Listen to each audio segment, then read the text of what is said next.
Many of you may remember the Rocky movies that came out in the 70s. For Rocky to be successful in his boxing, he had to train and discipline himself. It's the same with living our life for Jesus. Paul compared it to running a race in Hebrews 12:1-2. Hebrews 12:1-2 says, "Therefore, since we are surrounded by so great a cloud of witnesses, let us lay aside every weight and sin which clings so closely, and let us run with endurance the race that is set before us, looking to Jesus, the founder and perfecter of our faith, who for the joy that was set before him endured the cross, despising the shame, and is seated at the right hand of the throne of God."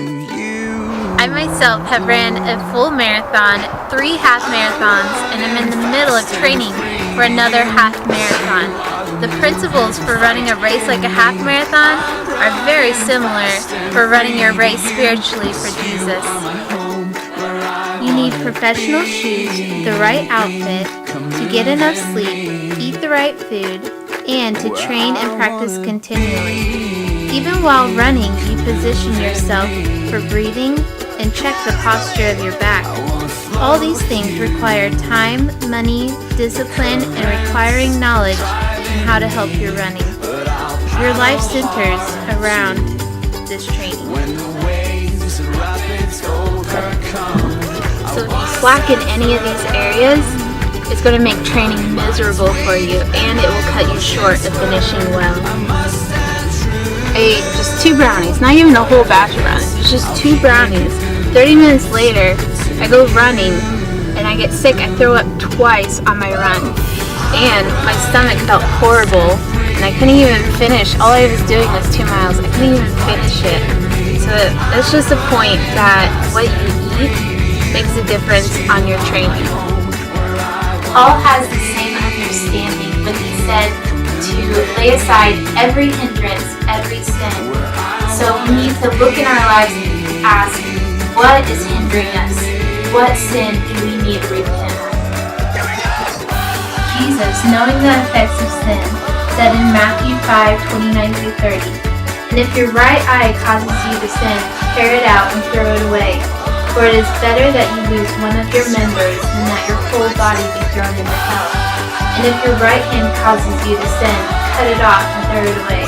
For it is better that you lose one of your members than that your whole body be thrown into hell."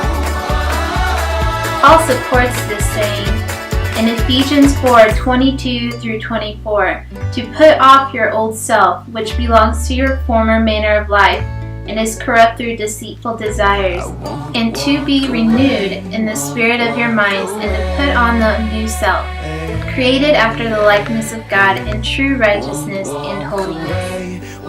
Just as I have cut out brownies and junk food from my training, I also cut out bitterness, unforgiveness, movies that are not appropriate, things that are going to be hindrances in my life, in my relationship with Jesus. So I want you to pause this video, take a moment, and ask the Holy Spirit, what are some hindrances? What is some sin that is getting into the way of me loving you more? And it could be even things that aren't naturally bad, but they can still take up time that we should be spending with the Lord. Beloved, if we do not cut off these hindrances or sin, we're not going to be able to endure the race. Some ways to help endure to the race are reading the Word. That is how you get to know God personally. They say, read it, pray it, sing it, say it, and spray it, which basically means to tell others about it. Talking to God with Him continually. Fast, knowing who He is and knowing the love that He feels towards you is what is going to help you when times are tough and shaky with Him. I have a story in my full marathon where I was halfway through. A full marathon is 26.2 miles, so it's only at 13 miles. And I was feeling every emotion possible. It's like I can just walk off get a taxi, go back to my hotel, and be done with it. But I heard the Lord say, no, if you just walk, even if you have to walk this whole race, you're going to make it. And so I kept with it, and I kept walking. I would walk half a mile, then run half a mile until I got to the finish line. And I want to encourage you, beloved, that if you don't quit, you win. I'm running fast and free to you, 'cause you are the